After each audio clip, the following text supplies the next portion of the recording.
Oddiy mashinaning moyini almashtirish uzog'i yarim soat vaqtni oladi va 30-40 dollar atrofida bo'ladi. Lekin Bugatti Veyron'da bu xizmat narxi nega o'rtacha 25-30 ming dollar turishini bilasizmi? Like bosib qo'ying, hozir aytib beraman. Buning sababi jarayonning dahshatli darajada qiyinligida.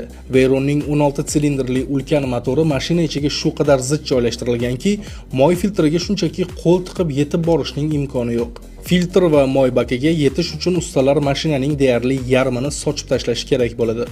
Orqa g'ildiraklar, tormoz tizimi, orqa qanotlar va kuzovning butun orqa paneli to'liq yechib olinadi. Yana bir qiziqarli jihati, oddiy mashinaning tagida eski moyni oqizish uchun bitta teshik probka bo'ladi. Bugattida esa bunday probkalar naqd 16 ta. Har birini bittalab ochib, eski moyni to'kib chiqish kerak.